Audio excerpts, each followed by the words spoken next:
Are you ready? What is happening? We're not doing that.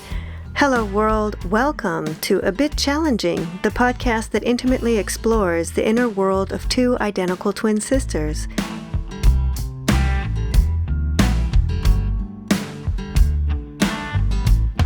We've spent most of our lives making music together, and now, due to the pandemic, we're separated indefinitely. After a 7-year hiatus, we finally reunited last year to make what has become our most courageous yet challenging album so far. We're your hosts, Sarah Bowman. And I'm Claire Bowman. We're the Bowmans. This podcast is our way of overcoming isolation by staying connected during a historically trying time. We feel compelled to get back on track and release our new music to you, despite the circumstances. I'm in central Switzerland, and Claire joins us from the U.S. in Colorado today to discuss and release our latest song. In this first episode, we'll be talking about some of the topical and personal meanings in our song, Digger. Although we have backgrounds in education, philosophy, and psychology, we're not professionals.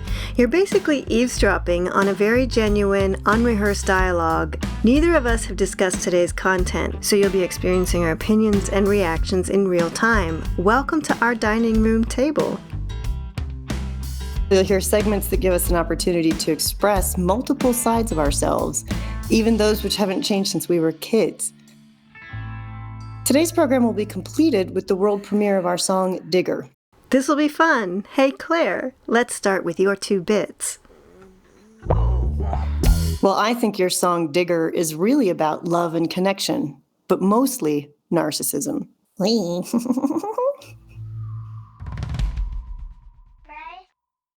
Sarah? Well... Okay. In general, Digger is about capitalism. It's about its negative effect on people and the planet. So yeah, I do try to illustrate its reliance on narcissism. So yeah, the you is a power-obsessed narcissist with daddy issues, because I think, in my experience anyway, mostly men who've had this sort of condition, this obsession. I knew it was about a man. Anyway, So it's interesting that the person is digging, because you have a line in the song that says, "Daddy left you lonely, lonely at the top. It's only a summit on a pile of loss." Daddy left you lonely, lonely at the top.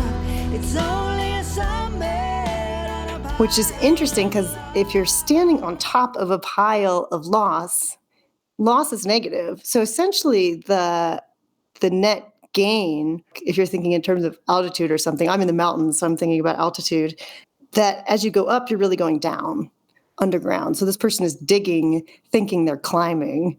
And it kind of reminds me of Tracy Chapman, her song Mountains of Things. Mm-hmm. You know, I actually wrote her lyrics down because first of all, I love Tracy Chapman. And anyway, so I thought it was a cool connection. And I don't know if that resonates with you, or if that was intentional, or if back in your mind somewhere. Well, because I've always been a fan of her songs. They're probably just always in my subconscious. I always felt like she was really good at articulating things concisely, that I could really relate to what she was saying. But I think, so Digger is a combination of, there's the gold digger in there, but it's also like land developers and, people who are overreaching, and their goals are self-serving. They're not honest in that at the end of the day, it's not about the project being finished and improving something. All they care about is what's going in their bank accounts. And so that's interesting, because to me, this song seems more personal. It seems like you have this person, this guy in mind, someone you know. Right. It also reminds me of someone maybe we all know. Right. And well, yeah, it's based on these 1 or 2, bad relationships I had, and I learned from that experience that these kind of people who operate in this way are out there. And so when I see the President of the United States making decisions that are as self-serving as these guys, I feel like I do understand it on a personal level, and I'm certainly reacting to it on a personal level, where I'm empathizing with all of the people who are getting hurt by selfish endeavors.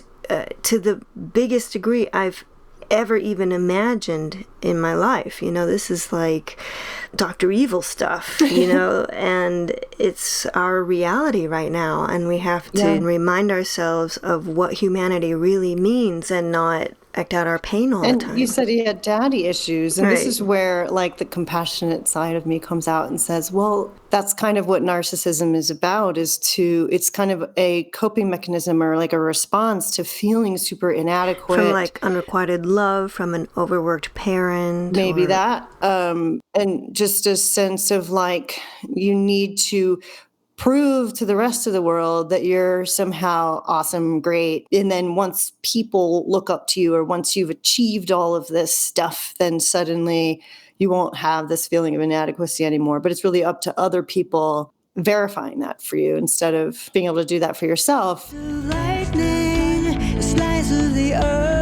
This leads to kind of a, like, you don't connect really with people anymore. You're so obsessed with power and fame or feeling important in some way. Yeah, that's really it. That loss of connection, this disconnect leads to this sociopathological potential to really destroy the whole planet. Mm-hmm. I just feel like these personal experiences and then watching the news all combined for me to try to create this like Tolkien type of imagery where the narrator is like this community-oriented hobbit-like figure, and then the digger is more like the Sauron who will stop at nothing even if he destroys his own environment. Yeah. Sauron. Well, Zoran. Maybe I'm combining things again, but I mean, you're an endurance speaking. I've never been really, I make up words and pronunciations. Yeah. I love that about you. I was going to ask you, because this makes me curious about your songwriting, your approach to writing the song and things like this, because, I have a distant counseling background and I tend to feel a little bit compassionate towards, even narcissists, because of what it is a reaction to some deep pain, right? I was wondering, when you started writing the song, do you think of like, I'm going to write a song about capitalism, or do you think, God, I'm holding on to this resentment towards this person, and then you kind of work that out in a song, and then later come back and say, you know what, these themes actually resonate with, I think this person's problem is that he's affected by our capitalistic society. So you're wondering if I came up with my like definition of the song through reflection? No, it's more like, I remember when I wrote this song because it was about a year ago, so it was hot weather, and I was sitting in the garden, and my husband Rene came out and he told me something so horrific that had just happened in the States. And I cannot remember what event it was that he told me about. Yeah, pick any. Yeah, and I just stood up. I walked in the house, and I sat at we have this CP4, this Yamaha stage piano, so it's got all these sounds on it, and I just started like pressing buttons, I created this sound on the keyboard that was a mix of, it turned out it was like a fingered bass plus Fender Rhodes with distortion. Fingered bass, is that the new word for? I don't even know. You mean for upright bass or stand-up bass or double bass? No, I don't really even know. I'll have to call Yamaha and ask. But but anyway, I was mad when I wrote this song. I was so mad, and it wasn't the kind of mad where I felt helpless or defeated. It was the kind of mad where I was like, I am going to exclaim that we still have the power in our hands. As much news as you might hear to the contrary, these people are not going to get the best of us, Well, that's why you wrote, "We're not looking up to you." Yes.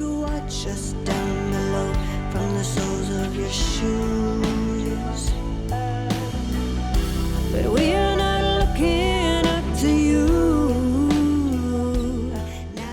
You watch us down below from the soles of your shoes, which is what made me think this was a narcissist. And I feel really self-conscious about using the word narcissist as an insult, because again, right? No, I wanted to touch on that actually. Can I say something? No, bitch. You were talking about having empathy, because of this coming from a point of pain. And I wanted to add that I think that we are all sort of conditioned through our education to value individuality, to value competitive sensitivity. Is that a word? See, I see my makeup words. Anyway, to value things that actually promote greed, promote narcissism, if you will. So even though disconnection. Narcissism is like on a spectrum, a certain level of it is not only tolerated in American culture, it's encouraged. And then once you pass a certain line, when you become totally self-obsessed, then suddenly you're mentally ill. Yeah, I mean, it's a tricky thing because our culture, like you said, it really does encourage narcissistic tendencies. And doesn't capitalism, doesn't it thrive on our being disconnected from each other and having this drive to instead acquire things like Tracy Chapman's mountains of things that protect her from feeling sad and lonely. And in your song as well, and I've been obsessively reading Brené Brown lately, and she talks about how love and connection are really the key to having a happy life, which would mean that we don't need to consume so much, and we don't need to work fingernails off or whatever, Right. If we are a happier, more well-adjusted society, then we're just not making as much money for the people who are marketing and controlling the temporary the markets, relief products, and that kind of just kind of keeping us in this state of that's prime for exploitation, I guess. Right? Yeah, I recently read a Teen Vogue article. Teen Vogue they've been pretty cool, they're right? Not the magazine I remember from when I was 17 that made me feel bad about myself. No, they wrote it. This was an article called "What Capitalism Is and How It Affects People," and the author Kim Kelly defines capitalism as an economic system in which a country's trade, industry, and profits are controlled by private companies instead of by the people whose time and labor powers those companies. And then it goes on and it totally dissects capitalism. It gives the history of it. Then, of course, it mentioned that like 66% of millennials don't even save money because they don't believe that this capitalistic structure is going to be around by the time they retire. And then we see modern socialism playing out in these young people's lives. There's some things in the song where I say towards the end, these empowering things that promote togetherness and community and the sense of power that is about working together and everybody lifting everybody up.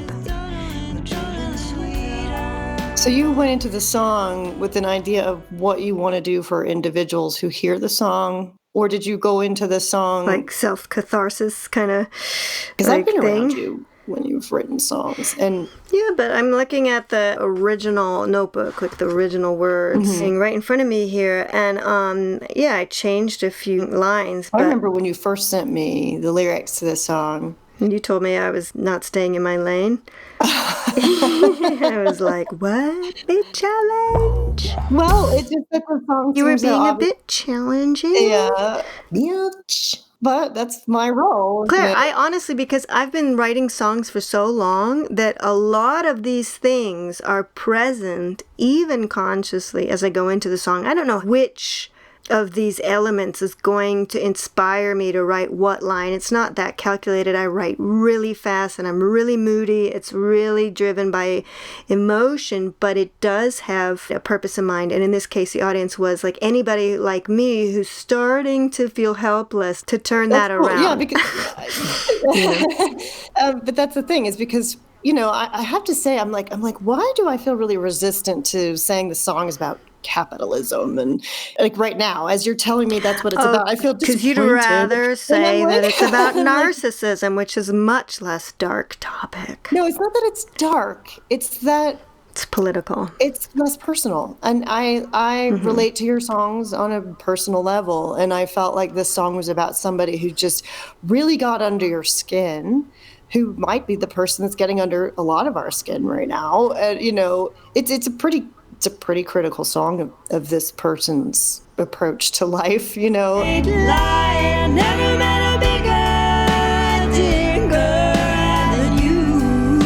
Yeah, it always starts personal. It always does. But then I give context, and the context is what I'm feeling. I'm like, so what is this person's problem? Oh, it's part of this systemic problem. Oh, and that exists because of this historical trend that got us here. It's, I'm always thinking big. So yeah, you don't have to be disappointed. I'm talking about capitalism because that's the farthest reaching point of the song, but it is coming from this really personal. Yeah, we're all affected by people like this who are affected by systems like this, which has been dictated by a history of this stuff, Yeah. And you and I, we don't think alike as much as we'd like to think we think alike. I don't know if I like to think we think alike. What I was going to say, I'm really going with that. We're both pretty analytical people. And it's funny because you seem to analyze in terms of systemic themes in society and societal themes. And I like to go, probably because of my background, I like to go inward, psychological analysis. Yeah. So it's interesting. And I'm feeling I guess where my disappointment is coming from is I guess I was wrong. No, let me tell you something about me. It's not that you're wrong, but you're not listening. It is so personal. So here's something about me that you should know that maybe you don't realize is that my level of fear is grand. That's why I write songs about such big things, is because I feel personally threatened. I do have these sort of impending doom episodes that the songs help me to cope with and to calm down. So if I can express these fears and take charge of them and turn them around in a song, then I'm usually able to go on with my life. Well, and then I think those of us who listen have an outlet for those same feelings, which is great. Well, that's what I'm hoping. When I say I have an audience in mind, it's people who are not like me, but people who are experiencing what I'm experiencing on some level. Which is great, because it's a healthy thing. You're doing your sort of feeling less alone and isolated in these feelings, which is important, because I think a lot of us that have really difficult emotions tend to feel super alone in them, and that can make them so much more difficult to deal with and to digest.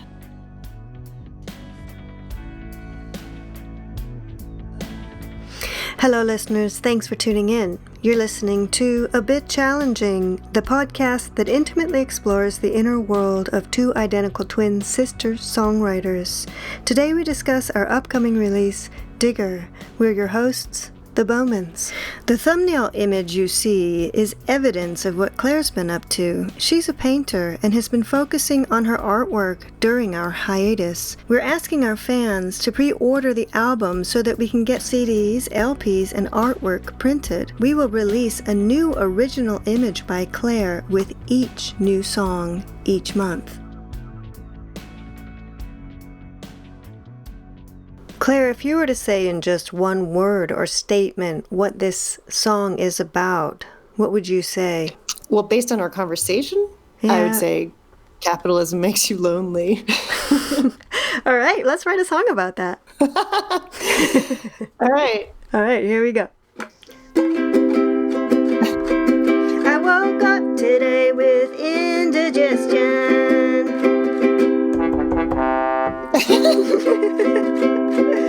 And I thought I'd ask my sister for a suggestion. I think it's emotional, she said. We should get back in bed. Capitalism makes you lonely. Capitalism makes you lonely.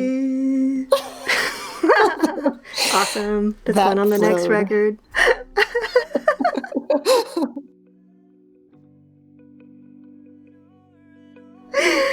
No, but seriously. I came across this quote that I think speaks to the feelings, these strong feelings, that lead to writing songs like Digger. It's a quote from Maya Angelou. She says, "You may not control all the events that happen to you, but you can decide not to be reduced by them." And that just really struck me because I was starting to feel this, I don't know, Armageddon impact. And I decided, no, I'm going to turn my fear into productivity and challenge myself and to speak to the waves that are threatening to tumble me on the ocean floor. Rise above this storm. Remember how Dad used to help us rise above physical pain that way? Yeah.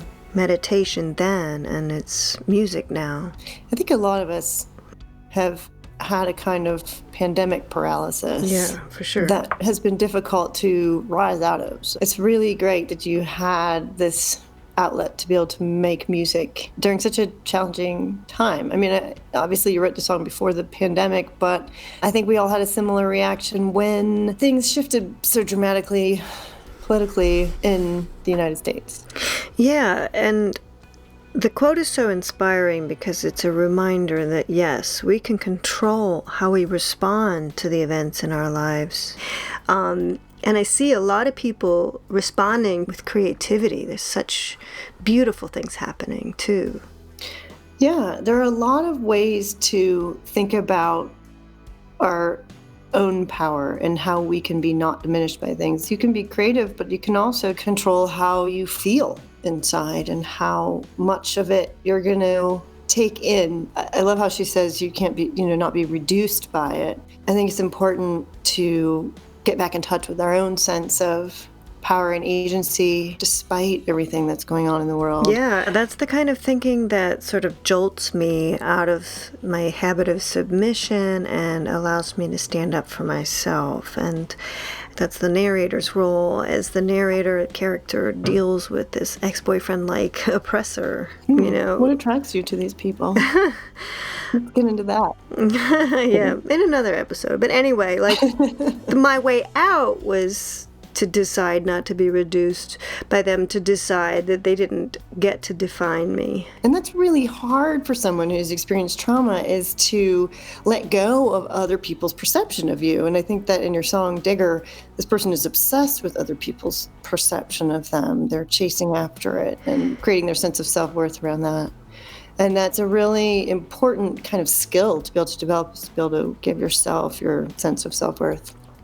Right. I loved being able to write stuff like this digger has created. So you thought he's digging down. In my imagery, it's like when he dig, you toss a pile behind you, and then he climbs up on this pile, and he stands up there, and he thinks he's on top of such an achievement. But what he's on top of is, I think of like in the Chesapeake Bay and in San Francisco. I know there's a lot of places where there are like these mounds, or even the island in San Francisco that's just made out of garbage. You know what I mean? Like he's standing on top of everything he destroyed, and he gets this view, thinks he has this really great vantage point where he can keep watch over what's next move is going to be, but all he sees is a bunch of people who aren't paying any attention, who don't value him, who don't... Or fake value him, like the line that you say, you don't see the practiced smiles on the few. Right, so there's fewer of those people, and what he sees from his vantage point on this mound of shit is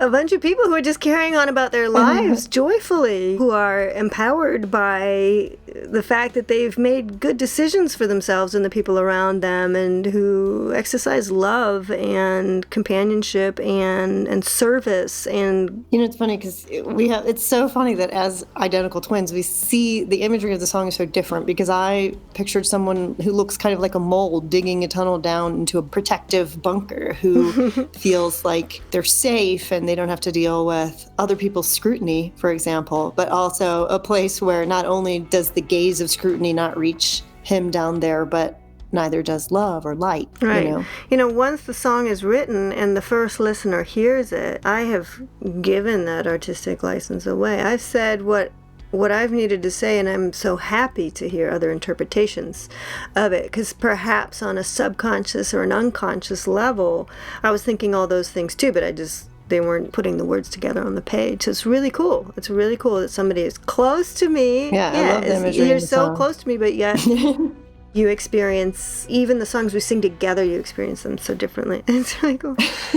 And I wanted to say something about that, because it might be surprising to people who know us or know that we're identical twins. It's like, don't you even talk about the songs, but actually, I think was it this song? There was at least one song where I was recording in studio, and I heard you come on the talkback mic from the control room, and you were like, "Are you singing?" Oh God, whatever. What was that like word? I forget what I was singing. I think it was this song too. Oh, it was the song. Your butt held. Just kidding. But that is what before you sent me the lyrics, I was like, I cannot understand what she's singing there. I think you said your butt held for a good price. You bought hell. You bought hell. You bought hell for a good price. Maybe since we're twins, Sarah, you assume that I understand what the song's about. Yeah, exactly. A lot of assumptions and then flying surprise, around surprise. with twins. If there's any twins listening, yeah, I think you know what we're talking about. Or maybe I'm just assuming again, but yeah, about other twins are like us, just like we think each other is like ourselves. We share a brain. It's like the hazard of being a twin. It's the assumptions, you know. What's up with your phone? Why? Oh, I just, when you get an emergency alert, it just takes over your screen, even if your phone's like been using it. And it just came up and said that there's a mandatory mask order for the state of Colorado. Oh, wow. Okay, well, that reminds me to tell our listeners that Claire is talking to me remotely from Vail, Colorado right now.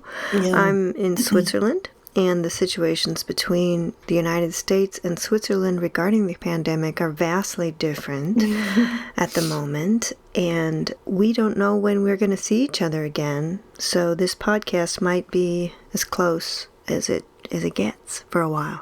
And I realize I'm getting nervous because the next segment of the program is about us performing a song, and for this pilot I've chosen to premiere a brand new song that you've never heard before that I just wrote on Monday, and today is Friday, so... Wait, you're nervous to sing it for me? It's always like that. No, I'm nervous to play it for you. I mean... Well, I'm excited to hear it. Okay, well, I'm going to tell you... I was trying to say something... Because I wish I could be there, but Switzerland won't let me in. Okay. Are you ready to hear this song, or...? Oh, yeah, song, right. Yes. Okay. All right. Okay. Ready? Okay.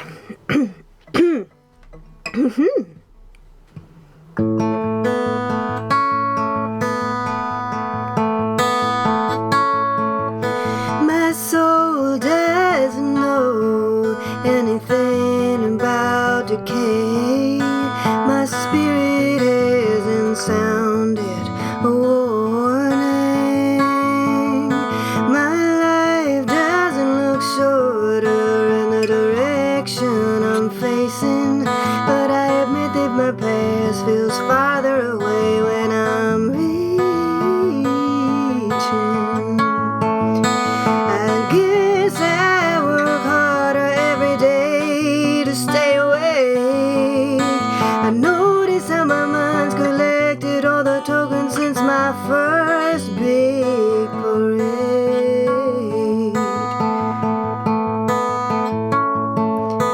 I feel my fears clinging tighter to the points, pushing till my body breaks. I show signs of aging. I show signs of aging.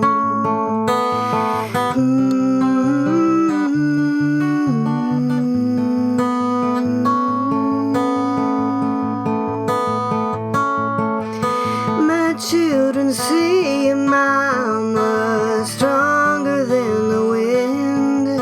They're too small to comprehend a tall body land when the sun is ablazing. I wanna guarantee my presence through their ages, to guide them on the rivers, bends, and currents till they're sailing.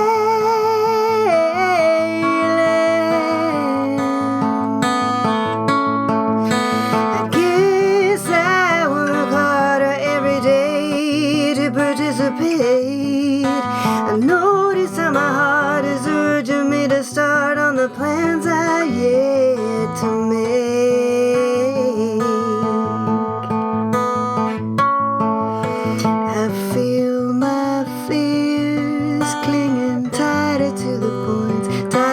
to the point, push until my body breaks.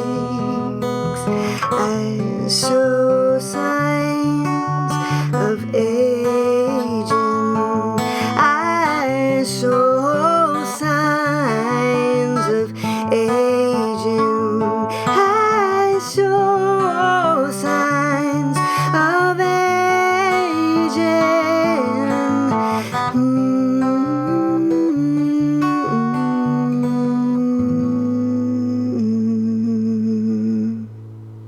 Wow.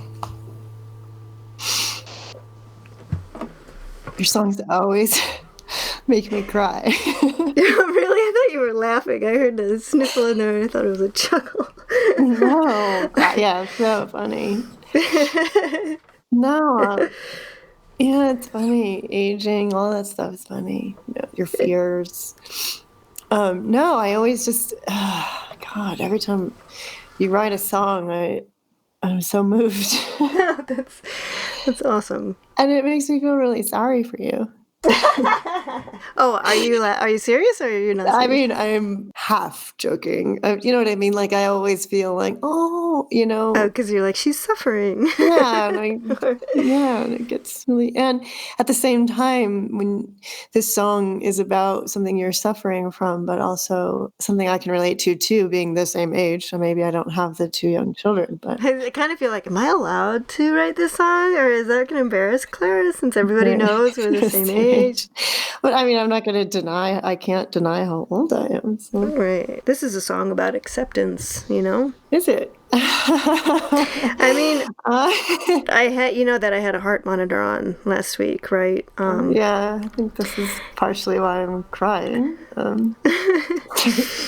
Because I'm so worried about you. Yeah, well, you don't have to worry. That's why I start the song by saying that my soul doesn't know anything about decay and my spirit hasn't sounded a warning, because that's how I feel. I feel like my spirit and my health were just not matching. They were just not, right. It doesn't make sense. Even I feel that way about my numbers of years that I've been on this planet. It just doesn't match how I feel. Yeah. Yeah. Yeah. It's like Tom Petty says, some grow young, some grow cold. I guess hopefully we're on the young side of growing older. Yeah, that heart thing was pretty scary. And it's hard to be so far away from you.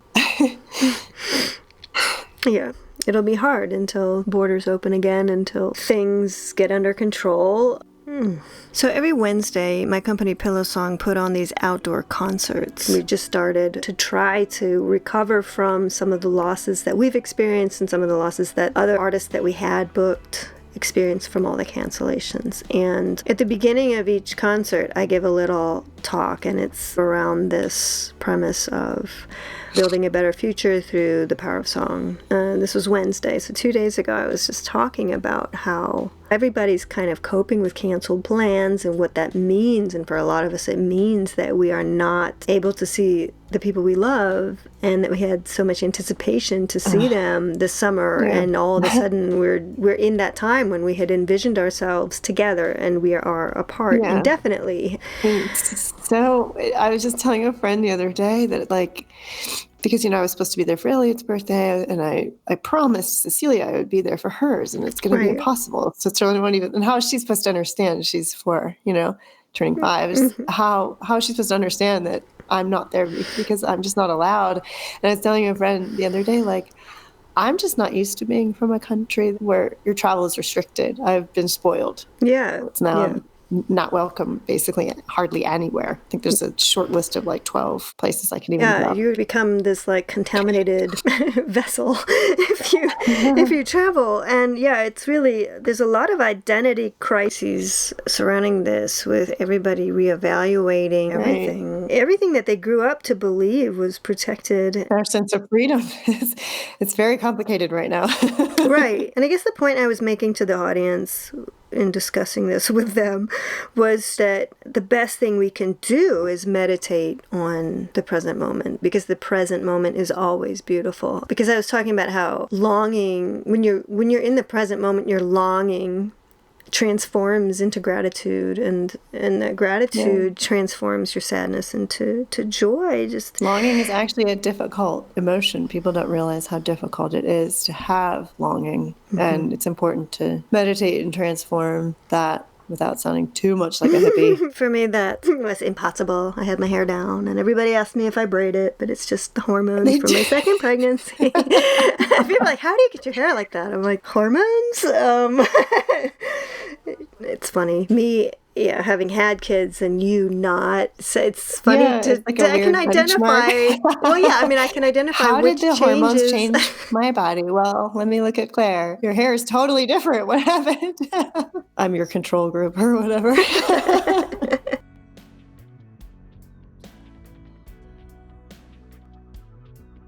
We haven't really talked about the song style-wise. A lot of times you say that my songs remind you of Joni Mitchell. Yeah, I mean, it was reminiscent of whenever I listen to Joni Mitchell, I get this certain type of like sunny imagery. And, she spent a lot of time in California, not far from where I used to live. Well, sometimes I was actually feeling like there was a little bit of Jackson Browne in there, but, it was similar. They dated each other. I mean, he was a total dick killer, apparently, but nice melodies, though. I really like his songs.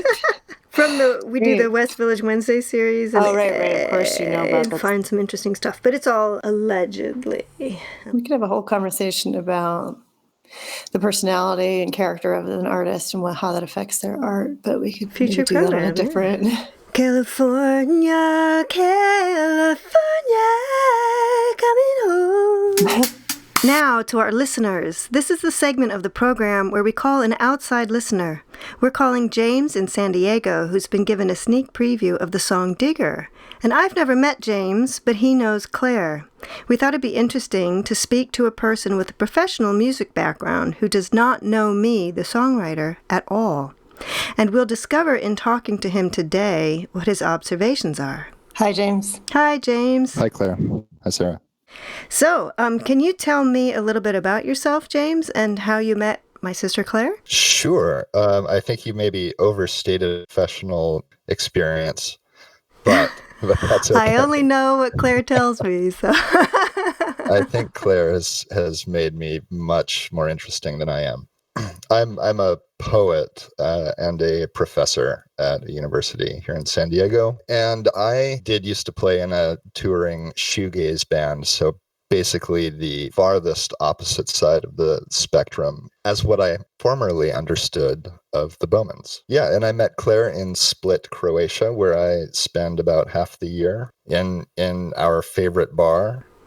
And we kind of became fast friends, both being Americans staying independently in a beautiful foreign land. Yeah, and both being professional musicians.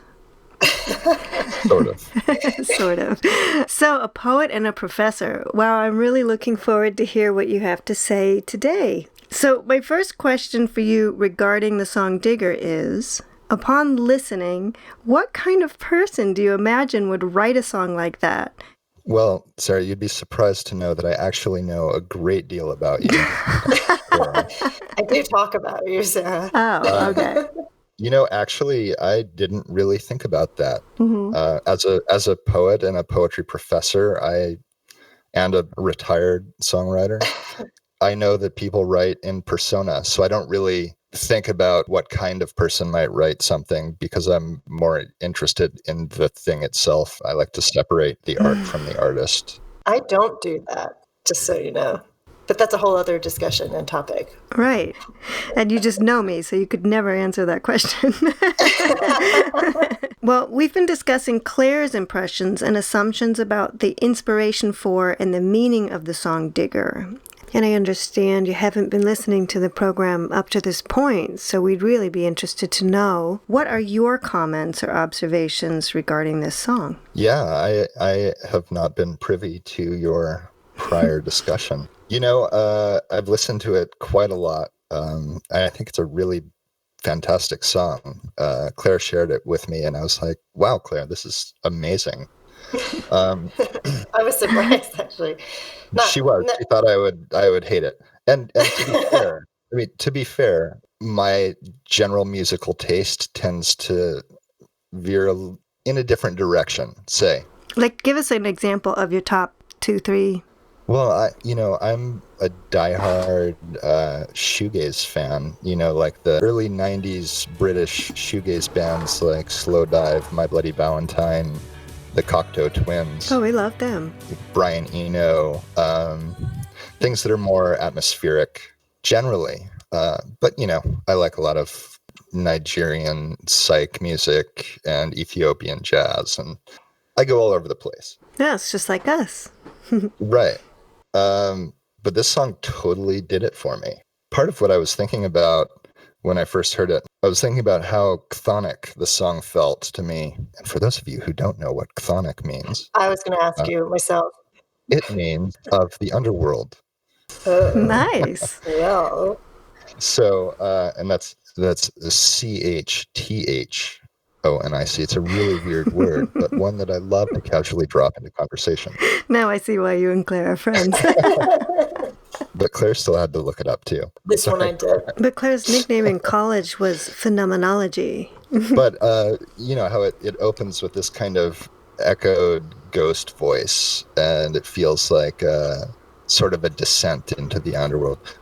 Also, I should note that my PhD is in mythology, so I think about underworld descent a lot more than your average person. Fascinating. Okay. So the opening verse, the music in the opening verse, more than the lyrics, felt like it was slowly proceeding into the underworld. So it was doing some kind of deep psychological work.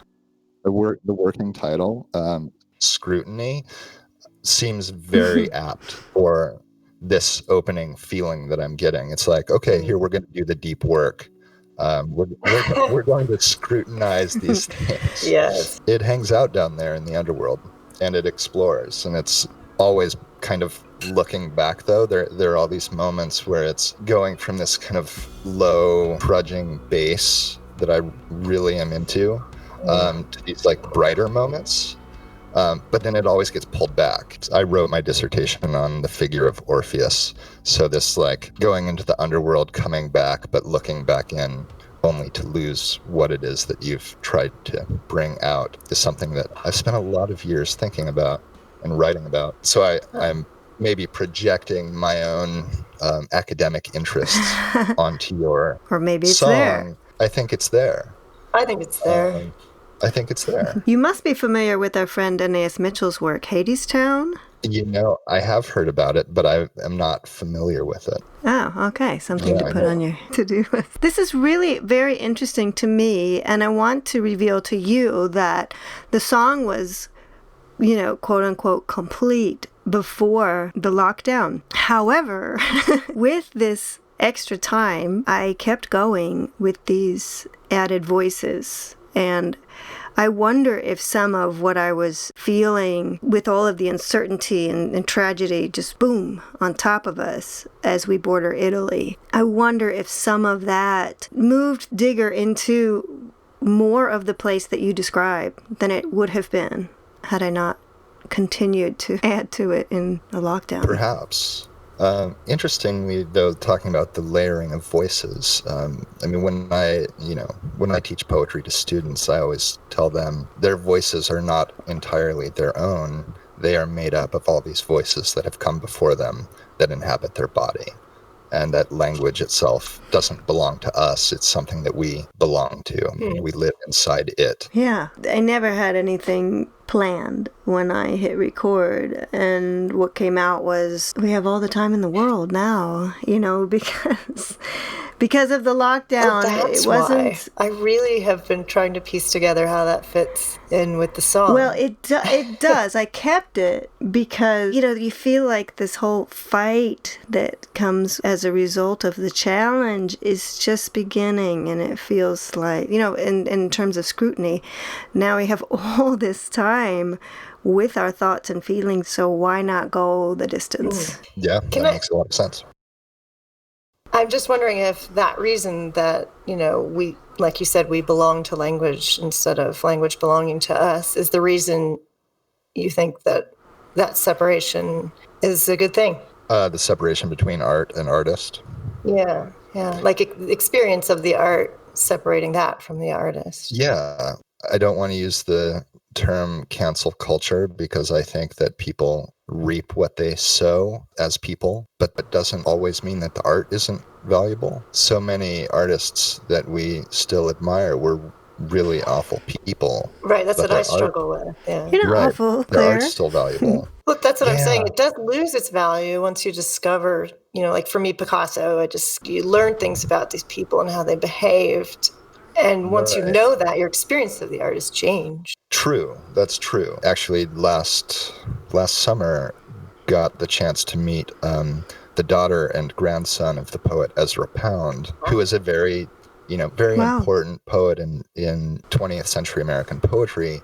However, he also sided with Mussolini during and before World War II and was a fascist and gave, pro-fascist radio broadcasts. I have the same issues with Wagner. Yeah, right. Yeah, Wagner, Heidegger, yeah. I was at this small, totally amazing, weird conference on kind of the occult, part of which was held in this castle in the Alto Adige in northern Italy, almost Austria, used to be Austria. And Ezra Pound's daughter, who's maybe 93 or was 93 at the time, and grandson, who live in this castle, were there and were really open to these complicated ideas, feelings about the father, grandfather. And so it was really interesting to see how they were trying to, I don't necessarily want to say make amends for, but really understand and hear what the artist did, and yet were able to still value the work of that person. So interesting relation. Well, if you think about it, we all have parts of ourselves that we regret or maybe want to evolve. And we can compartmentalize or forgive ourselves for those parts of ourselves as we work to transcend them or whatever. And I guess you can do the same with artists, but it just depends on how identified with those parts of their personality that they were, where I get into being a bit troubled with it, I guess.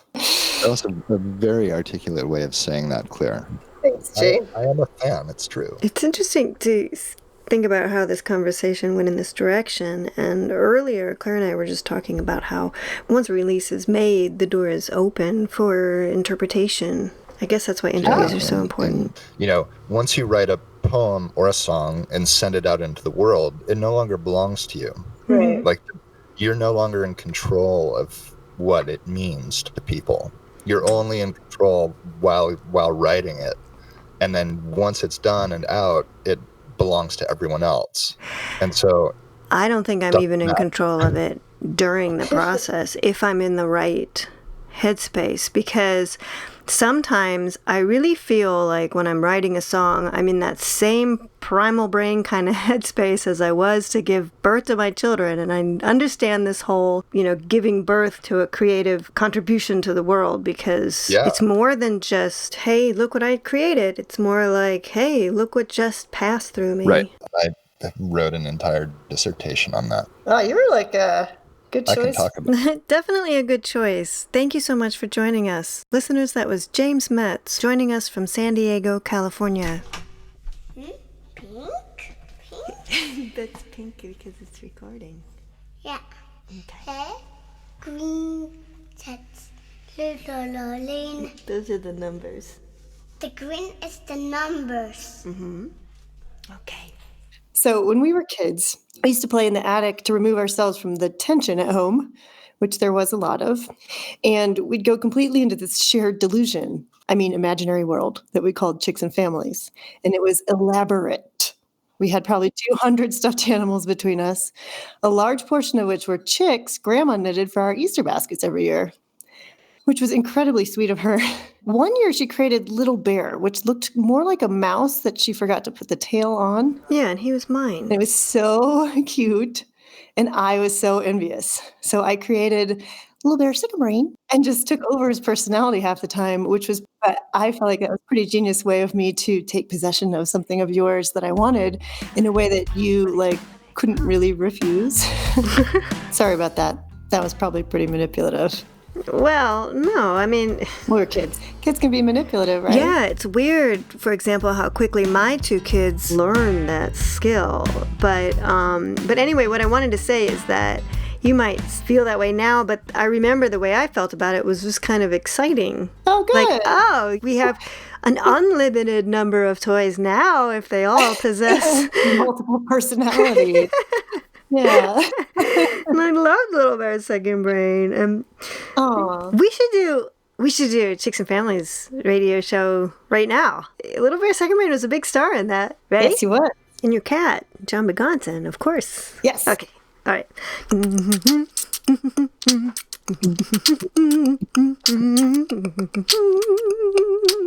Chicks and Families radio rocks.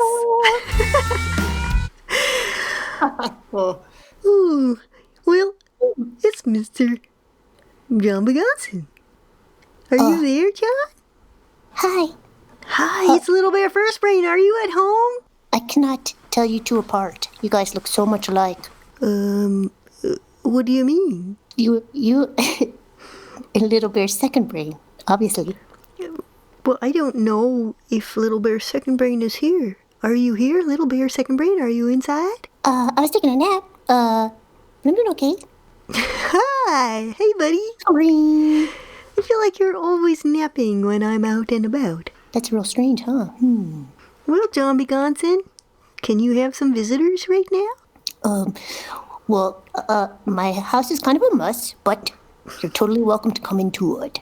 There's only room for probably just you, if Little Bear's Second Brain wants to go back to sleep with it. Well, we're just one body, but, okay. I don't care if your house is a mess, John Begonson. Come in, okay? Okay, come on in, and maybe what you could do is help me clean up a little bit. Maybe I'll just sit and watch you clean up. That sounds really, really fun, but very, very interesting. But John Begonson, don't you have some kind of snack in your oven, maybe? I'm hungry, and I thought maybe you always have snacks, John Begonson. Well, it's really funny that you say something about snacks being in the oven, because usually what happens is people don't keep snacks in the oven. But you're not a people. Exactly, and so that's what's happening is that in the oven I have Sam the Yam. Well, I mean, is Sam the Yam delicious? Is he like a friend of yours, or is he a snack? Well, you know what? Sometimes I've heard of people like Sam the Yam being snacks, but he's a person. He's a yam person. Oh, I don't want to eat We do not eat Sam the Yam. I have some snacks in my backpack. Well, why didn't you say that about it instead of inquiring about what's in my oven? Because I think that oven snacks are usually better than backpack snacks.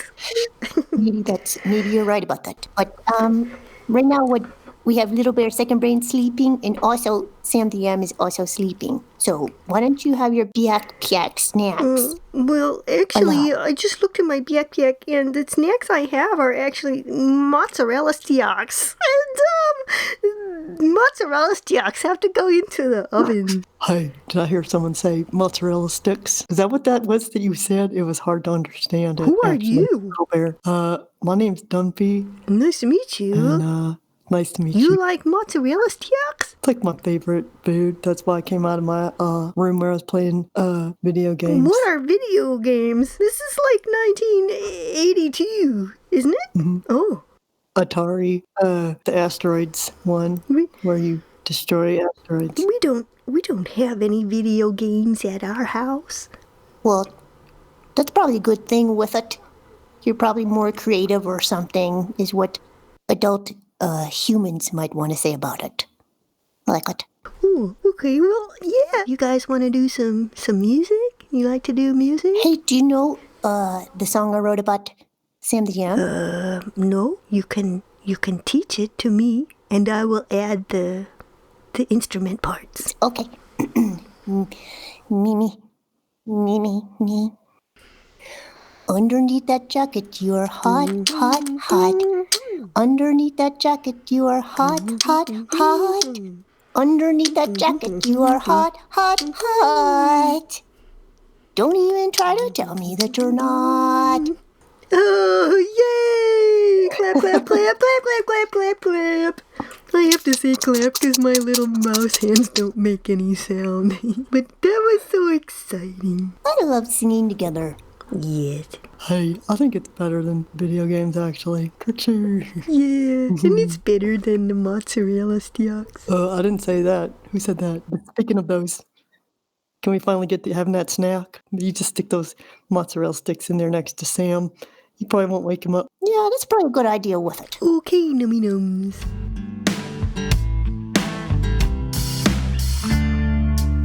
So you just heard an episode of Chicks and Families Radio Rocks, the first program that Claire and I ever put together when we were 6, 7, 8 years old, and Our first podcast. we were meant to do this. The only thing that's really different is that we don't have to steal Dad's tape recorder anymore and tape over his classroom lecture tapes to provide content. Sorry, Dad. We've come to the part of our program where old meets new. It's interesting that James, the poet, gave us this pretty in-depth description of the music that we're about to hear, but we haven't really talked to the listeners about the people who are responsible for those sounds, the band members. And I want to mention that these are dear friends, people who are close to our heart, whether we've known them for decades or have just been getting to know them over the last year or so. Mm-hmm. Pim Kops, our oldest friend on this record, joined us from Amsterdam, where he was quarantined with a studio, and he is one of the most fabulous keyboardists and musicians that I've ever come to know. Although he's not on this track, he's a big part of this album. Now, James talked a lot about the bass, which is performed by Wolfgang Zwiauer. He's living in Bern here in Switzerland. Wolfie. Yeah, the professor.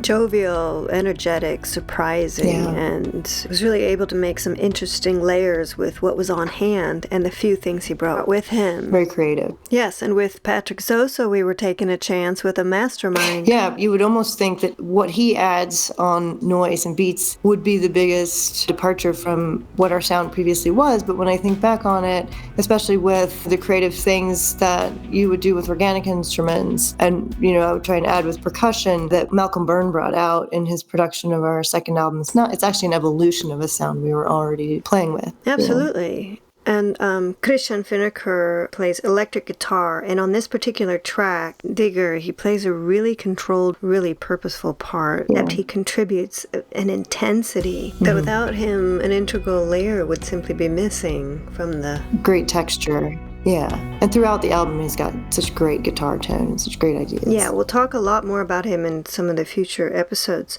Matthias Künzli came all the way from Los Angeles, although he's from Switzerland. Yeah.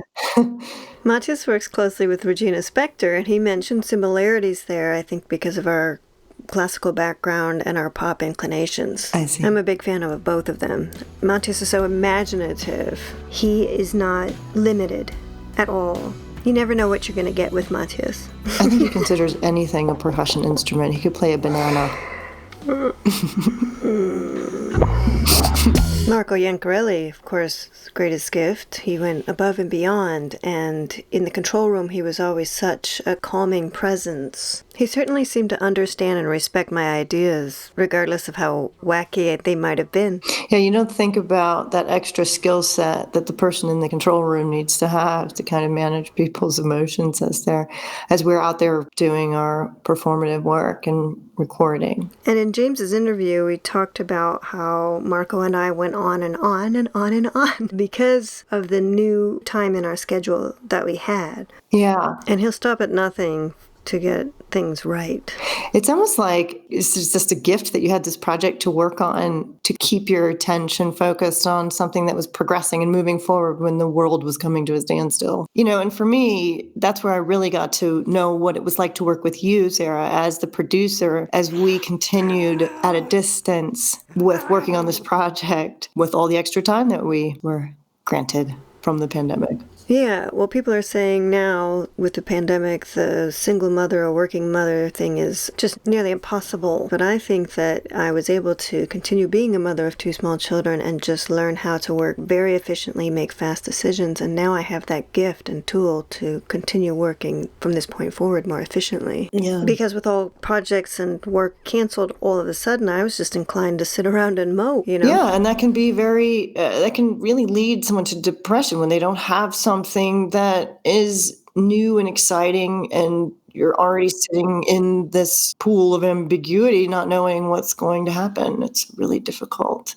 Well, we're surviving, and we did it, Claire. And now we have something to share with anybody who might be feeling like they need this music. We are very excited to release to you now our first single from Scrutiny. We are the Bowmans, and this is Digger. We have all the time in the world. It goes on and on and on and on and on and on and on and on. All the bridges you burn for a taste of lightning, a slice of the earth. Greed is tunneling you down. All the bridges you burn for a taste of lightning, a slice of the earth. Greed is tunneling you down.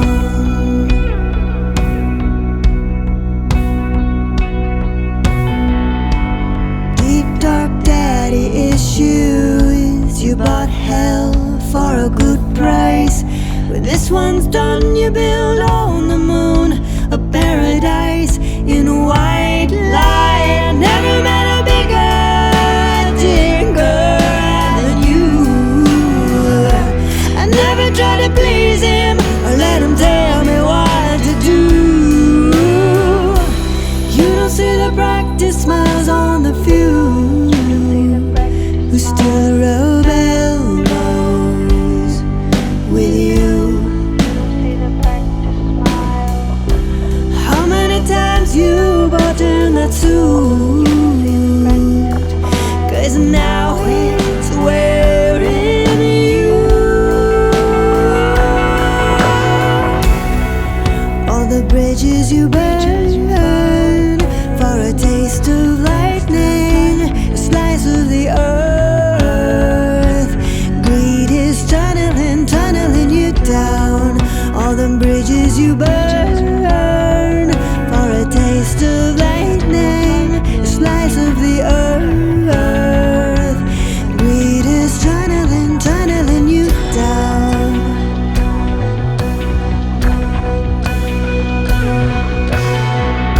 The current split yours into a serpent's tongue. You don't sound like us. Can't follow a man whose hands are wrung. Shoveling on. I've never met a bigger digger than you. I never tried to please him or let him tell me what to do. Daddy left you lonely at the time.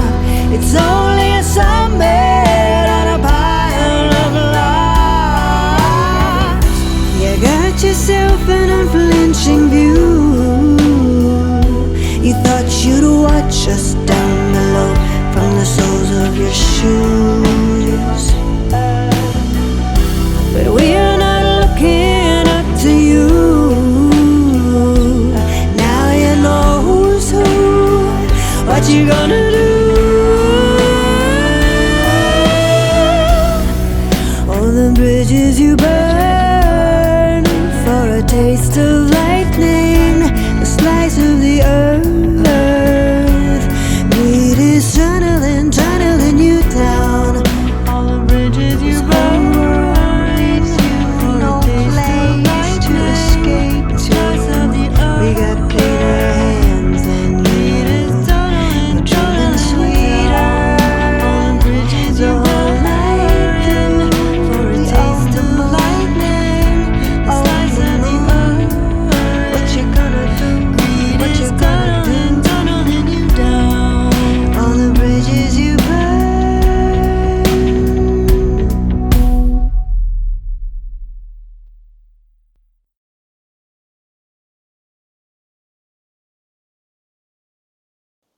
Okay, bitch. Bitch. What, bitch? You're the bitch. You're the bitch. Batch. Batch. But you have to do more, not me. I don't know. This is really very weird. Bitch. Bitch. Because you actually in real life call me a bitch more than I actually don't call you a bitch that much. It's usually You do. And you do it just the way you just did it. You're like, bitch. You do that. Yeah. Yeah.